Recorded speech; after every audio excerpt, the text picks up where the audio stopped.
Hello students, स्वागत है आप सबका आपकी अपनी क्लास में। और आज हम सब कूलॉम्स लॉ के बारे में डिस्कस करेंगे।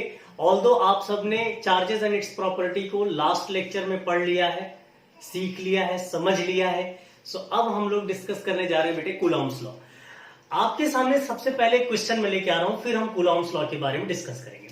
ध्यान दिया जाए, सपोज हमारे पास टू चार्जेस हैं Q1 and Q2 and the product of these charges is greater than 0 और सिमिलरली दोनों charges Q1 into Q2 is less than 0। अगर आपके सामने इस तरीके से लिखा है तो आप कैसे पहचानेंगे कि इनमें कौन सा वाला पेयर सिमिलर पोलैरिटी का है और कौन सा अपोजिट पोलैरिटी का है?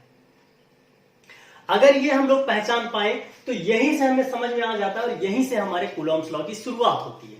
आप एक बात बताओ, दो चार्जेस का मल्टीप्लीकेशन ग्रेटर देन 0 है, ये तभी पॉसिबल है जबकि दोनों चार्जेस या तो पॉजिटिव हो या दोनों ही नेगेटिव हो। यानी जब लाइक चार्जेस होंगे तो आपको हमेशा सिंबल ऐसा मिलेगा, जब अनलाइक चार्जेस होंगे यानी एक पॉजिटिव एक नेगेटिव तो हमेशा प्रोडक्ट उनका लेस देन 0 मिलेगा। अब जरा इस पर थोड़ा सा डिस्कस करते हैं। अगर हमारे पास ये दो चार्जेस हैं, सपोज पहला चार्ज है Q1 एंड दूसरा चार्ज है दोस्त Q2, ये दो चार्जेस हैं और इन दोनों चार्ज के बीच का जो डिस्टेंस है कंसीडर एज r। तो आप मुझे बताओ, ये दोनों के बीच में फोर्स लगेगा, वो फोर्स अट्रैक्टिव भी हो सकता है, रिपल्सिव भी हो सकता है। अगर केस ऐसा है तब तो रिपल्सिव, केस ऐसा है तो अट्रैक्टिव। मैं ऐसा मान के चलता हूं, एज्यूम करता हूं मैं कि यहां पर हमारे पास केस कुछ ऐसा है। दैट मीन्स फोर्सेस कैसे लगेंगे बेटा? रिपल्सिव। रिपल्सिव फोर्स का मतलब कि ये वाला इस पर फोर्स लगाएगा इधर की तरफ और सिमिलरली इधर की तरफ भी वैसा ही फोर्स लगेगा। मान लिया जाए फोर्स कितना लग रहा है भाई? F। यहां पर कोई प्रॉब्लम आपको नहीं आनी चाहिए। तो ये जो फोर्स ऑफ इंट्रैक्शन है, फोर्स ऑफ इंट्रैक्शन मैं इसलिए यूज कर रहा हूं क्योंकि अट्रैक्शन एंड रिपल्सन दोनों है। तो जो फोर्स ऑफ इंट्रैक्शन है इसका मैग्नीट्यूड किस पर डिपेंड करता है बेटे? तो ध्यान देना, the magnitude of force is directly proportional to product of their charges. Similarly, force of interaction is also inversely proportional to square of the distance between them. कहने का मतलब, अगर हम चार्जेस का मैग्नीट्यूड इंक्रीज करते हैं तो फोर्स इंक्रीज करेगा और दोनों चार्ज के बीच का अगर हम डिस्टेंस इंक्रीज करते हैं तो फोर्स डिक्रीज करेगा। If we combine these two relation, then force becomes Q1 Q2 by R square. Here terms of proportionality we have to use F is equal to some constant K Q1 Q2 by R square। यहां पर K क्या हो गया? Proportionality constant.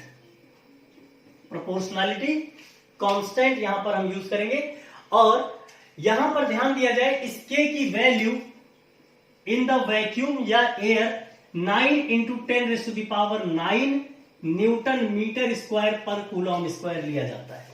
ध्यान रखिएगा, K की value कितनी आती है? 9 इंटू 10⁻⁹ न्यूटन मीटर स्क्वायर पर कूलॉम स्क्वायर। ये बेटा हो गया हमारा फोर्स। इतनी सी बात है। आप खुद बताएं, अगर मैं चार्जेस को डबल करूंगा तो फोर्स 4 टाइम्स बढ़ जाएगा, डिस्टेंस को डबल करूंगा तो फोर्स 4 टाइम्स कम हो जाएगा। इस तरीके के क्वेश्चन इससे डेवलप किए जा सकते हैं। तो क्वेश्चन एक और बनता है इसमें, जरा इस क्वेश्चन पर थोड़ा सा और हम लोग वर्कआउट करते हैं। अगर ये एटमॉस्फेयर में रखा है या वैक्यूम में रखा है तब तो एग्जैक्टली यही वाला फोर्स लगेगा जो आपके सामने है। लेकिन मैं क्या करता हूं, इन दोनों स्टैटिक चार्जेस को हम किसी मीडियम में डाल देते हैं, वाटर में, ऑयल में या किसी और चीज में हम इसको प्लेस कर देते हैं। तो क्या तब भी यही फोर्स लगेगा? नहीं, ये फोर्स मीडियम पर भी डिपेंड करता है क्योंकि यहां पर K वेरिएबल है with respect to the medium. तो फिर क्या होगा? एक्चुअली K की जो एक्चुअल वैल्यू निकल के आती है बेटा, वहां से हम इसका आंसर लेके आएंगे। K की वैल्यू लिखी जाती है बेटे 1/4 पाई एप्सिलॉन नॉट। K की वैल्यू तो आप जान ही चुके हैं। यहां एप्सिलॉन नॉट की अगर आप वैल्यू निकालते हैं तो इसकी वैल्यू आएगी 8.854 इंटू 10⁻⁻12। क्या? कूलॉम स्क्वायर पर न्यूटन मीटर स्क्वायर। ये इस वर्ड को नाम दिया जाता है बेटे permittivity of free space. Permittivity of free space. Free space का मतलब बेटा वैक्यूम हो सकता है या फिर एयर। ये वैल्यू अगर आप यहां पर रखते हैं तो के की वैल्यू आपको यही मिलेगा, या उल्टा भी कहें के की वैल्यू यहां रखोगे तो एप्सिलॉन नॉट की वैल्यू ये आ जाएगी। अब ये तो बात जो भी अभी तक मैंने बात बताया वो किसके लिए बेटा, एयर के लिए। So what will happen in vacuum, what will happen in the medium. So अगर हम मीडियम की बात करें मेरे दोस्त, तो मीडियम में जो फोर्स आएगा Fm, मीडियम का मतलब एक्सेप्ट देन एयर, क्या हो सकता है बेटा जी, ये K Q1 Q2 upon R square और डिवाइडेड बाई बेटे एक टर्म होता है दैट्स कॉल्ड रिलेटिव परमिटिविटी। अगर हम इससे डिवाइड कर दें तो यहां जो फोर्स है वो हमें मिल जाएगा। दोबारा रिपीट कर रहा हूं, बात को ध्यान समझना। यही जो फोर्स हमारे पास पहले से अवेलेबल था, अगर उस फोर्स में मैं एप्सिलॉन आर यानी रिलेटिव परमिटिविटी से डिवाइड कर दूं तो फोर्स इन मीडियम भी निकल आता है। इसको ऐसे भी लिखा जा सकता है कि force in medium is equal to force in vacuum upon relative permittivity. ये वर्ड अपने आप में बहुत इंपॉर्टेंट है। कैसे समझा जाए कि किसी मीडियम की परमिटिविटी क्या है, उससे चलिए जरा बात करते हैं। मीडियम की परमिटिविटी निकालते हैं। सपोज मीडियम की परमिटिविटी है एप्सिलॉन, कैसी इसकी वैल्यू आएगी, इसकी वैल्यू आएगी epsilon not into relative permittivity से। तो अगर रूल के हिसाब से चले तो हमें फिर वही काम करना होगा, force in medium is equal to 1 upon 4 pi epsilon Q1 Q2 by R square. ध्यान से देखना बेटा जी, यहां एप्सिलॉन की वैल्यू हमको लिख देना है epsilon naught into epsilon R. क्या मिल जाएगा मेरे दोस्त, 1 upon 4 pi epsilon naught, epsilon R को मैं बाहर रखूंगा, Q1 Q2 by R square. इस बात को ध्यान से देखेंगे, और ये बाहर का जो टर्म आपके सामने दिख रहा है दैट इज एप्सिलॉन आर, उसे बाहर ही रखिएगा, that becomes Fm। So Fm is equal to, ये वैल्यू हो गया F यानी force in vacuum upon relative permittivity. आप इस तरीके से भी इसकी वैल्यू निकाल सकते हैं। फॉर एग्जांपल मैं आपसे कह दूं, एयर में दो चार्जेस के बीच में जो फोर्स लग रहा है वो 10 न्यूटन है। कितना फोर्स लग रहा है बेटे, 10 न्यूटन। और उन्हीं चार्जेस को उठा करके मैं किसी ऐसे मीडियम में रख दिया जिसकी रिलेटिव परमिटिविटी की वैल्यू है 5। सो what will be the force in that medium, ये वैल्यू आ जाएगी बेटे F अपॉन एप्सिलॉन आर यानी 10/5, दैट बिकम्स 2। ध्यान जरूर रखना कि जैसे ही आप किसी और मीडियम में रखोगे फोर्स की वैल्यू केवल घटेगी, कभी भी बढ़ेगी नहीं। तो ये तो बात रही बेटा कूलॉम्स लॉ के बारे में। दोबारा रिपीट कर दे रहा हूं, कूलॉम्स लॉ का स्टेटमेंट भी आप लिख लीजिएगा, लिखेंगे कूलॉम्स लॉ के बारे में। The force of interaction between two charges is directly proportional to product of their charges and inversely proportional to square of the distance between them. ध्यान रखेंगे, what about their direction? It will lie, यानी force will lie in a straight line which is passing through the center of the charges. दोनों charges के centre से पास होने वाली line के direction में ही आपको फोर्स का डायरेक्शन मिलेगा। So direction it's very clear. अब हम बात करते हैं कि इसी चीज का वेक्टर फॉर्म हम कैसे रिप्रेजेंट करेंगे। तो हेडिंग डालेंगे vector form of Coulomb's law, vector form of Coulomb's law. तो स्टार्ट करते हैं तुरंत। So vector form of Coulomb's law में हम लोग को क्या देखना है बेटे, ध्यान रखिएगा। आपको पता है कि force is a vector quantity, so it has magnitude along with the direction. अभी तक जो भी बातें हमने किया था वो एक्चुअली मैग्नीट्यूड से रिलेटेड था, लेकिन जब मुझे डायरेक्शन से रिलेटेड बात करना होगा तो मैं लिखूंगा vector form of Coulomb's law. आप खुद हेडिंग डालेंगे vector form of Coulomb's law. इसमें थोड़ा सा आप सब जरा विचार करिएगा। मान लो मेरे पास एक कोऑर्डिनेट सिस्टम है, क्योंकि वेक्टर की बात करें तो वेक्टर को हमेशा कोऑर्डिनेट सिस्टम चाहिए होता है। तो और इस कोऑर्डिनेट सिस्टम के अंदर दो चार्जेस हैं Q1 and Q2 and they are applying a force on each other. आपको पहले से ही मैं बता के रखा हूं बेटे कि मैंने जो एज्यूम करा है वो एज्यूम किया गया Q1 into Q2 is greater than 0। Then you will easily understand कि फोर्स का डायरेक्शन किधर होगा। अब क्या होगा, ये दोनों एक दूसरे को रिपेल करेंगे, तो पहला वाला दूसरे को जब रिपेल करेगा तो हम लिखेंगे force on Q1 due to Q2, ऐसे force on Q1 due to Q2, और इस पर भी फोर्स लगेगा तो लिखना पड़ेगा force on Q2 due to Q1। और एरो लगा ले भाई, क्योंकि वेक्टर क्वांटिटी की अब बात कर रहे हैं तो इसलिए सारा खेल वेक्टर के साथ चल रहा है। दूसरी बात, आप अगर ओरिजिन से किसी भी चीज का डिस्टेंस देखना चाहते हैं तो इसको नाम देते हैं पोजीशन वेक्टर। सो O से Q1 की जो भी पोजीशन है that is R1, hence R1 is the position vector. Similarly Q2 का पोजीशन वेक्टर R2 है। लेकिन दो यूनिक पॉइंट के बीच का डिस्टेंस देखने के लिए वर्ड यूज करते हैं डिस्प्लेसमेंट वेक्टर। अगर आप Q1 से Q2 को जा रहे हो, Q1 से Q2 को, तो R12। अगर आप Q2 से Q1 को जा रहे हो तो R21 यूज कर लेंगे। यानी यहां लिखेंगे डिस्प्लेसमेंट वेक्टर अलोंग Q2, यहां डिस्प्लेसमेंट वेक्टर अलोंग Q1। तो चलिए जरा बात करते हैं, सीखते हैं। यहां पर एक एक पॉइंट जरूर लिख लिया जाए। R1 and R2 are position vectors, position vector, और R12 या R21 they are the displacement vector, displacement vector. अब चलिए जरा बात करते हैं। तो force on Q1 due to Q2 लिखते हैं force on Q1 due to Q2। चलो भाई जरा बताइएगा लिखने का तरीका। Force on Q1 due to Q2 क्या लिखेंगे दोस्त? फॉर्मूला याद करें, Coulomb's law, K Q1 Q2 by R square.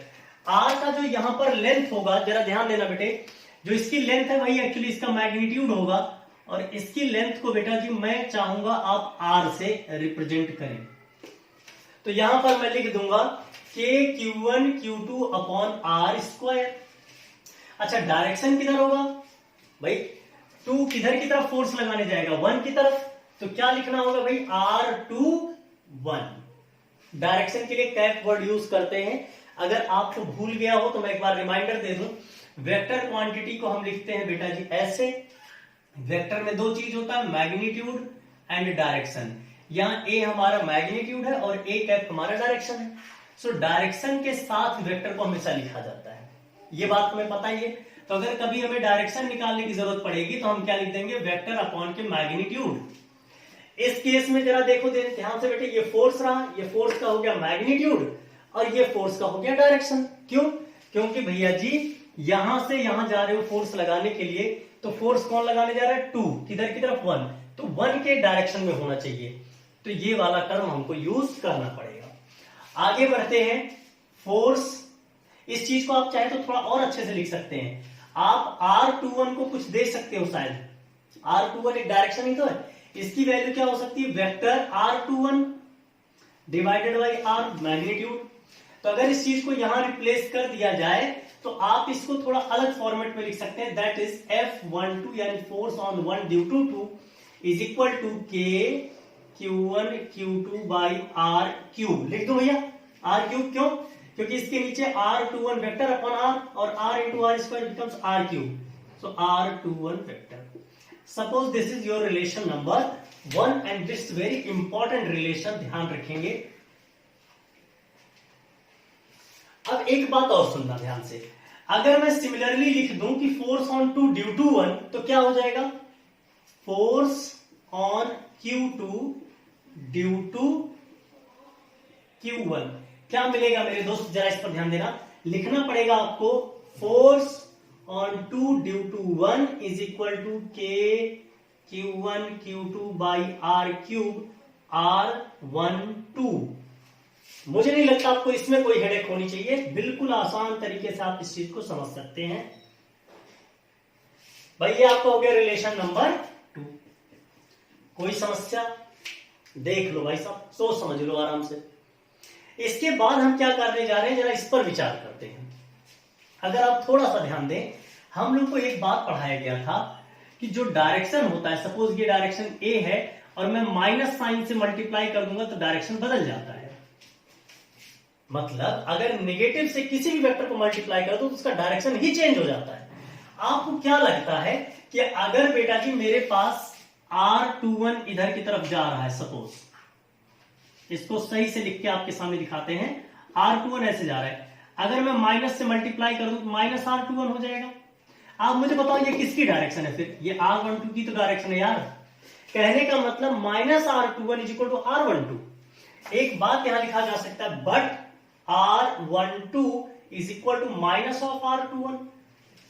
तो जहां R12 है वहां माइनस R21 लिख दो तो माइनस आ जाएगा मेरे दोस्त, कॉमन लिख सकता हूं इस बात को, F21 vector is equal to minus term take outside K(Q1 Q2 by R³ R21। और ये क्या है? ये कुछ और नहीं है मेरे भाई, ये आपका F12 ही है। तो यहां लिखा जा सकता है force on 2 due to 1 is equal to minus of force on 1 due to 2। क्या यहां से प्रूफ हुआ? यहां से ये प्रूफ हुआ कि Coulomb's law also follow the Newton's third law of motion.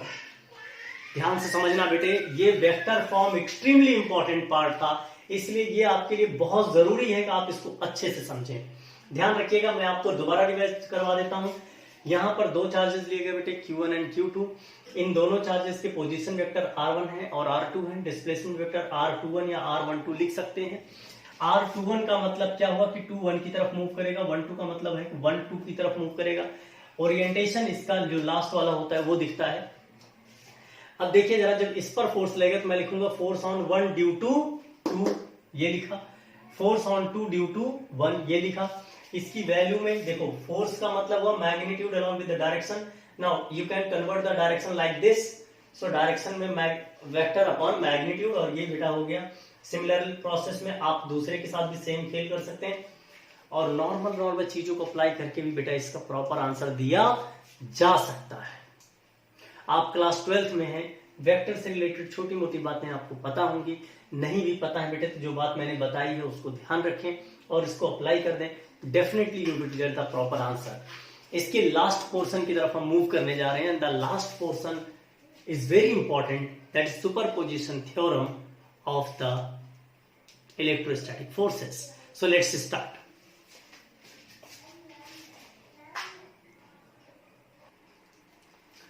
So last portion of Coulomb's law के बारे में हम डिस्कस कर रहे हैं, जिसमें हमें सुपरपोजिशन थ्योरम के बारे में अब स्टडी करना बेटा। देखो, अभी थोड़ी देर पहले हम लोगों ने देखा कि जब दो चार्जेस हो तो उनके बीच में फोर्स कितना होगा और किस डायरेक्शन में होगा, देखा गया। अब अगर चार्जेस ज्यादा हैं तो किसी पर्टिकुलर चार्ज पर फोर्स कितना ज्यादा होगा या कितना होगा वो कैसे कैलकुलेट करें, तो उसे कैलकुलेट करने का जो मेथड देता है वही है सुपरपोजिशन थ्योरम। इसमें क्या होता है बेटे, इस आप डायग्राम को जरा वॉच करें। यहां पर Q1 Q2 Q3 तीन चार्जेस हैं और यहां एक चौथा चार्ज रखा गया बेटे, दैट इज Q0। ये तीनों चार्जेस इस Q0 के ऊपर फोर्स अप्लाई कर रहे हैं। So force on Q0 due to Q1, force on Q0 due to Q1 like this, force on Q0 due to Q2 like this, and force on Q0 due to Q3 like this। आप देखें इसी एक charge के ऊपर तीन forces लग रहे हैं। So what will be the net force on them? तो actually the net force will be the vector sum of all the forces, vector sum of all the forces due to individual charges on it becomes the net force on it। So we can write it like this। जरा ध्यान दिया जाए, superposition theorem को statement अगर बनाना हो तो आप क्या लिखेंगे, the net force on a particular charge will be the vector sum of the forces due to all the charges acting on test charge. Okay, तो चलिए जरा इसकी बात करते हैं और इसी स्टेटमेंट को ही मैं यहां फॉर्मूले के रूप में ला रहा हूं। So net force, suppose net force is F is equal to first force that is F01, second force that is F02, और मेरे दोस्त थर्ड फोर्स इतना। अगर और भी होते तो हम इन चीजों को इस तरीके से एक्सपेंड कर दिया गया होता। तो चलिए जरा एक एक करके मैं आपसे बात करना चाहता हूं, क्योंकि आप वेक्टर लॉ पढ़ चुके हो तो आपको समझ में आ जाएगा। इसकी वैल्यू जरा बताएंगे तो लिखेंगे आप K Q0 Q1 upon r1 का क्यूब, भाई यही तो लिखोगे यार, देख लो, डिस्प्लेसमेंट का क्यूब इंटू r1 का वेक्टर। बेटा याद होगा, अभी थोड़ी देर पहले हम लोगों ने डिस्कस किया। सिमिलरली इसकी वजह से क्या होगा, तो k q0 q2 divided by बेटे r20 का क्यूब, ये डिस्टेंस, इंटू r20 का वेक्टर। सिमिलरली अगर हम आगे की तरफ पढ़े तो थर्ड वाले के लिए k q0 q3 upon r30 का क्यूब इंटू r30 का वेक्टर एंड सो ऑन। जितने भी चार्जेस होंगे, नॉट ओनली दीज थ्री, जितने भी चार्जेस होंगे उनकी वजह से सभी फोर्सेस का वेक्टर सम लेना पड़ेगा। सो अगर आप देखें ध्यान से, इसमें से k q0 सब में कॉमन है बेटा, टेक इट आउटसाइड। बाकी सभी चीजों को हम समेशन के अंदर रख सकते हैं, और ये हमने क्लास 10th में सीखा हुआ था, 11th में सीखा हुआ है। सो क्या हो जाएगा बेटे, यहां देखो Q1, जरा ध्यान से देखिएगा, Q2 Q3 इस तरीके से बढ़ता जा रहा है। तो जो चीज लगातार चेंज होता जाए सिस्टमैटिकली, उसको मैं I से रिप्रेजेंट कर सकता हूं। सिमिलरली नीचे वाले टर्म को ध्यान से देखो बेटे, R1 2 3, तो R को भी I लिख सकते हो, I0। लेकिन यहां देखें क्यूब सब पे है, तो क्यूब आपको भी लगाना पड़ेगा। वेक्टर के फॉर्म में बात करें, सो R10 20 30, यानी यहां भी I0 का वेक्टर। और I कहां से चल रहा है बेटे, 1 से, और कहां तक जाएगा, टोटल n तक जा सकता है। So this will be the superposition theorem. What is the meaning of it? Once again I am asking.